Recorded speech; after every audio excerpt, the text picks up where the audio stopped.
oleh-oleh saya selama mempelajari modul 1-4, yaitu tentang budaya positif. Next, Pak Dani.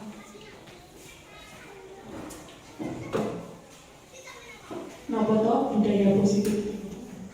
Budaya itu membudayakan. Budaya positif yang ada di sekolah, yaitu nilai-nilai dan kebiasaan-kebiasaan di sekolah yang berpihak pada peserta didik agar mereka dapat berkembang menjadi pribadi yang kritis, penuh hormat dan tanggung jawab. Budaya, kebiasaan-kebiasaan yang dilakukan di sekolah setiap harinya ataupun kebiasaan-kebiasaan yang harus dilakukan di rumah. Karena itu Pak, budaya positif. Berarti positif itu kan dilakukan tidak hanya di sekolah nih Bapak Ibu, juga diawali dari rumah, karena peserta didik atau siswa itu berada di sekolah berapa jam, di rumah lebih banyak. Berarti kita harus bekerja sama di rumah maupun di sekolah. Di rumah tempat nyamannya dengan bapak ibunya, di sekolah juga tempat nyamannya anak-anak bersama bapak ibu guru sebagai pengganti orang tua. Next.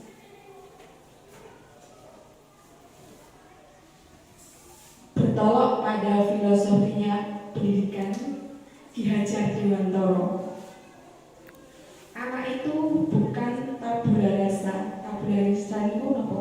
Kertas kosong. Sebenarnya anak itu dilahirkan bukan sebagai kertas kosong, tapi sudah ada. Kalau kita melukis itu yang pertama kita membuat apa? Sketsa. Nah, sketsa itulah yang sudah dibawa anak-anak kita dari lahir, dan tugasnya kita sebagai seorang pendidik, orang tua hanya menebalkan apa yang sudah ada pada anak tersebut. Yang kedua, semua anak lahir dengan bakatnya masing-masing. Anak itu unik dan tidak sama antara anak satu dengan yang lainnya. Berarti kita tidak boleh menyamakan atau zaman saat ini caranya dibanding-bandingin. Pastilah anak akan merasa sakit hati, kalau pintar kalau itu sebenarnya tidak boleh. Nanti anak akan merasa sakit hati, aku loh dibandingin kalau anak kayak. Pernah dulu kita mengalami seperti itu dari orang tua? Sering. Nah, ternyata itu menyakitkan. Dulu juga sakit hati ngomong betul Pak? Iya. Banget. Nah, ternyata itu tidak boleh. Nah, yang kedua, budi pekertinya anak itu seperti apa? Selanjutnya, tugas guru menuntun bakatnya tersebut agar anak tumbuh dengan selamat dan bahagia. Ya, berarti anak itu sekolah merasa bahagia, selamat, tidak merasa tertekan, nyaman, ceria. Guru ibarat petani dan anak ibarat biji jagung. Bapak Ibu di sini kan petani itu tenarnya kok diibaratnya petani, katanya Ki Hajar Dewantara. Jagung, padi, ketela itu kan merawatnya sesuai itunya toh. Jadi anak satu dengan anak yang lainnya itu tidak sama. Berarti kita harus merawatnya sesuai anak itu tumbuh sebagai apa. Kalau jagung yang merawat seperti jagung. Anak bakatnya di olahraga pandai seperti ini, berarti kita tuntun, kita bimbing anak-anak seperti ini. Ajar anaknya pandai melukis ya, kita bimbing, kita tuntun anak itu yang pandai di melukis. Jadi tidak sama. Kodrat zaman dan kodrat alam dan kodrat zaman. Alamnya kita berada di desa, berarti kita belajar sesuai alam sekitar kita. Ini diceritani pabrik, konveksi, bingung, gitu. Apa tuh ibu? Kecuali mendapat informasi dari media boleh TV, koran atau yang lainnya. Kodrat zaman, nah, zamannya kita seperti apa? Sekarang zamannya zaman IT. Berarti harus mengikuti zaman, tapi sesuai dengan kodrat alamnya, lingkungan sekitarnya. Yang terakhir, berpihak pada murid. Jadi guru harus berpihak pada murid. Kalau dulu kita sekolah itu guru sebagai student, teacher center. Sekarang murid, orang tidak guru. Ini loh dicuamai dari bocah mengerjakan itu. Tapi kita dikali muridnya dulu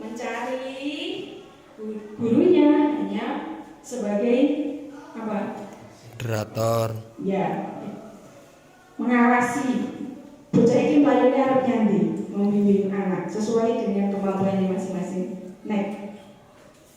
Nah, sekarang masuk ke budaya positif. Apa budaya positif? Di sini meliputi perubahan paradigma, konsep disiplin positif, keyakinan kelas, pemenuhan 5 kebutuhan dasar manusia, 5 posisi kontrol, dan segitiga restitusi. Kita bahas satu persatu. Next.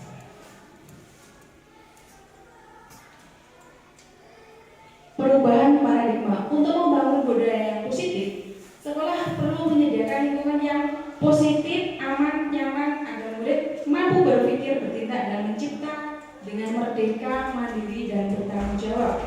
Lazimnya disiplin dikaitkan dengan kontrol. Dalam hal ini kontrol guru dalam menghadapi murid. Next. Apa makna disiplin? Kita sering mendengar kata disiplin. Disiplin sering dikaitkan dengan tata tertib, teratur, kepatuhan pada peraturan. Kata disiplin juga sering dihubungkan dengan hukuman. Padahal itu sungguh berbeda karena belajar dengan disiplin tidak harus dengan memberi hukuman. Justru itu adalah salah satu alternatif terakhir. Hukuman itu adalah alternatif terakhir dan tidak boleh dilakukan untuk menghukum peserta didik dalam bentuk apapun. Next. Nah, Ki Hajar Dewantoro menyatakan bahwa disiplin adalah mencapai kemerdekaan atau dalam konteks pendidikan kita saat ini, dan untuk menciptakan murid yang merdeka, syarat utamanya adalah disiplin yang kuat. Tapi disiplin di sini adalah disiplin diri, disiplin yang lahir dari hatinya sendiri-sendiri tanpa adanya paksaan. Jadi disiplin itu bukan karena takut. Misalnya, hari Senin tidak membawa topi, terus besok Seninnya lagi membawa topi. Kenapa kamu membawa topi? Karena takut dimarahi, karena takut dihukum. Itu sebenarnya tidak, konsepnya tidak seperti itu. Kenapa kita memakai topi? Karena topi adalah aturan, seragam yang harus dipakai untuk sekolah. Kita sadar seperti itu, bukan karena memakai topi karena takut dihukum. Seperti itu sebenarnya. Next. Nah, dari tadi budaya positif dimulai dari keyakinan kelas, membentuk keyakinan kelas. Sebenarnya sekolah itu kan pasti sudah mempunyai aturan, peraturan. Dari peraturan itu kita buat keyakinan kelas. Kalau keyakinan kelas itu beda dengan peraturan. Peraturan diciptakan sebelum anak-anak ada. Tidak boleh datang terlambat, memakai seragam sekolah, membuang sampah pada tempatnya. Nah, itu kita tarik menjadi keyakinan kelas. Bagaimana proses keyakinan kelas? Keyakinan kelas diciptakan bersama anak-anak. Tidak saya yang membuat, tapi anak-anak bersama saya membuat keyakinan kelas. Jadi jika anak membuat kesepakatan sendiri, otomatis kan dia sudah tahu, sadar sendiri kita mau apa ya. Contohnya tadi, dilarang membuang sampah di sembarang tempat, itu adalah peraturan. Tapi keyakinan kelasnya itu adalah menjaga kebersihan. Kalau anak tahu menjaga kebersihan itu apa ya, sesuai keyakinan yang telah kita buat, berarti berusaha untuk menjaga kebersihannya, kesadarannya sendiri.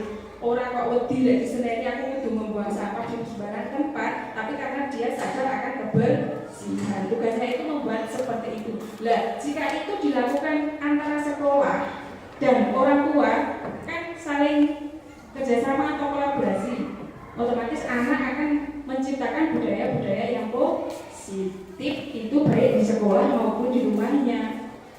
Kan kalau sadar dewe kan orang tua senang ibu. Seperti contohnya hal kecil belajar. Kebanyakan anak belajar jika disuruh orang tua. Dia apa betul? Anak-anakku ini orang tua kasih kamu, kita ini udah sinau loh. Nah, itu kan berarti dia karena takut ibunya marah-marah, takut bapaknya marah-marah. Kok menurut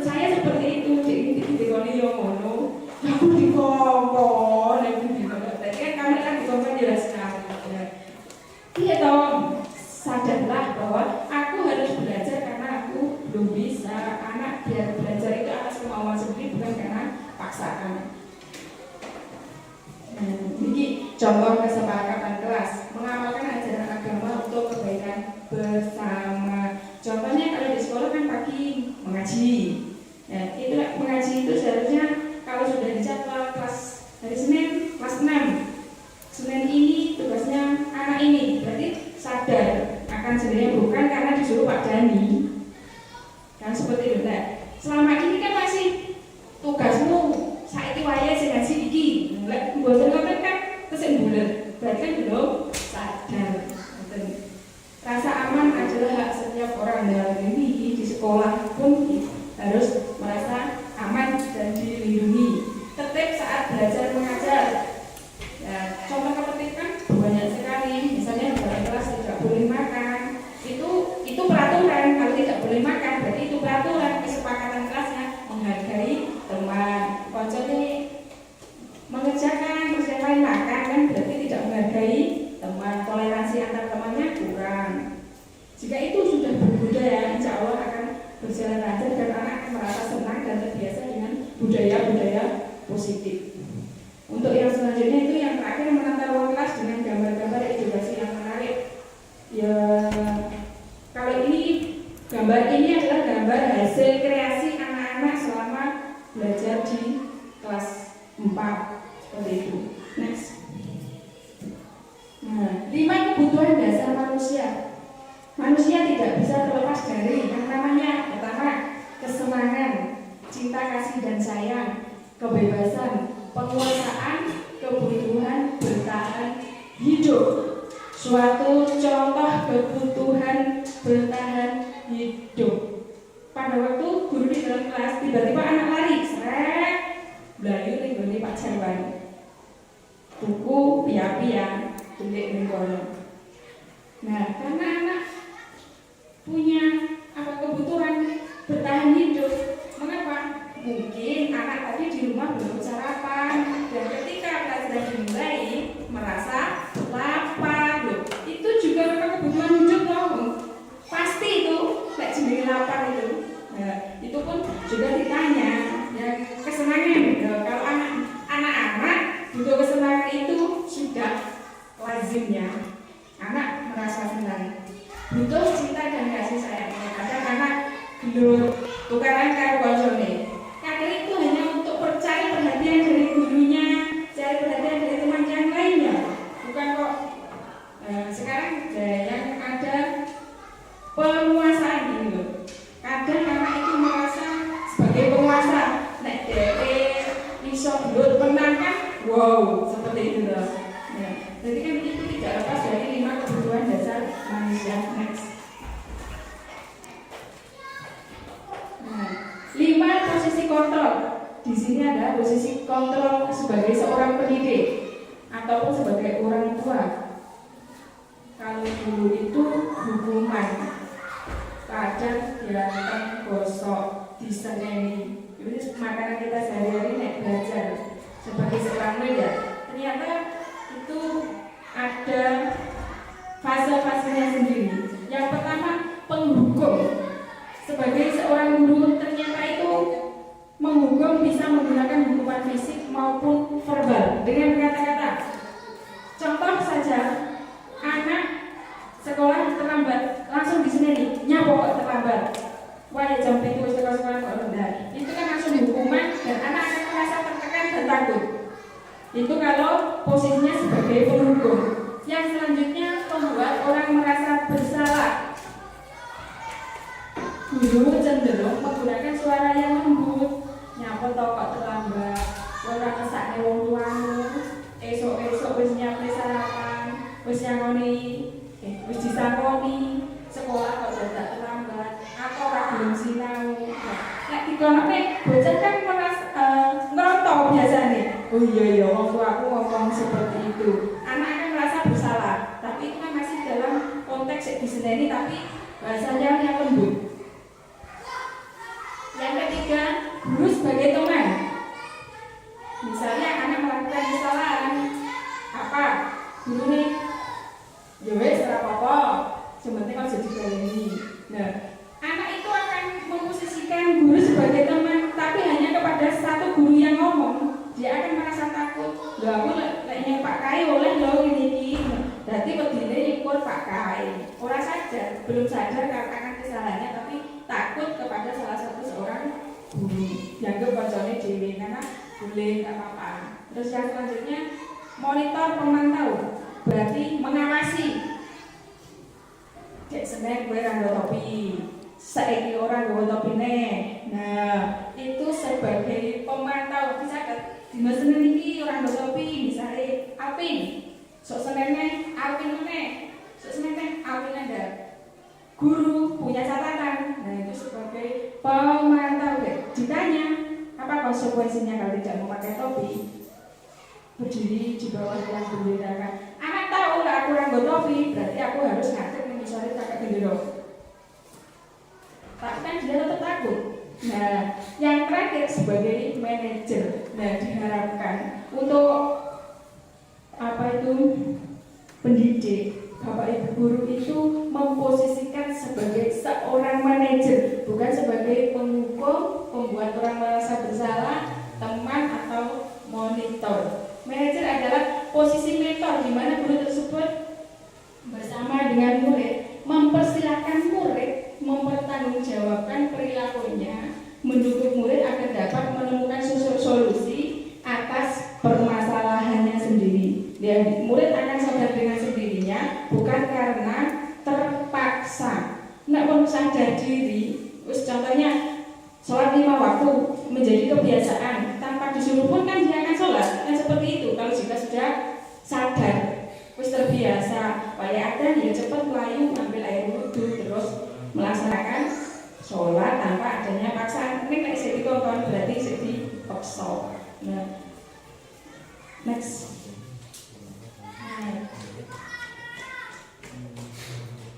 Dari beberapa budaya positif yang selanjutnya yaitu segitiga restitusi. Kalau melihat peserta didik melakukan kesalahan, diambillah langkah-langkah segitiga restitusi. Tidak langsung menghukum tadi. Ini masih berkaitannya. Segitiga restitusi itu apa? Yang pertama, validasi tindakan yang salah. Ditakoni sih, nyapa toh, rumah kok terlambat. Enak ngopo kan seperti itu. Terus yang selanjutnya menstabilkan identitas. Ditakoni, lek olah terlambat itu wajar karena mungkin ada beberapa faktor. Kaya toh lek tangi ini kawanan, mereka orang bunyinya kok. Lek tangi kawanannya kok kadang main game sampai larut malam bubuke wis bengi. Pernah seperti itu anak Bapak Ibu? Lek bubuk dalu-daluan pernah Pak? Bangkong juga pernah. Obrak-obrak. Nah, mesti dah seperti itu. Nah, itu kita tanya dulu alasan kok membuat kesalahan itu apa. Yang selanjutnya menanyakan keyakinan lah. Tadi keyakinan atau kesepakatan yang kelas yang telah dibuat bersama murid tadi ditanyakan kembali lah. Ini keyakinan kelas apa? Misalnya menjaga kebersihan atau disiplin. Ada kata disiplin berarti besok-besok lagi. Jika memang bangkong marah terlambat, ya diusahakan. Kita kalau nih anak akan menjawab sendirinya kok. Ya Bu, saya semalam bukunya sudah larut. Berarti kamu akan memperbaiki menjelang bagaimana? Ya bukunya diatur. Berarti saya tidak akan bubuk malam-malam seperti itu. Diharapkan seperti itu anak sadar akan kesalahannya dan mencari solusinya sendiri tanpa dipaksa oleh bapak ibu ataupun bapak ibu gurunya. Next. Dan terima kasih.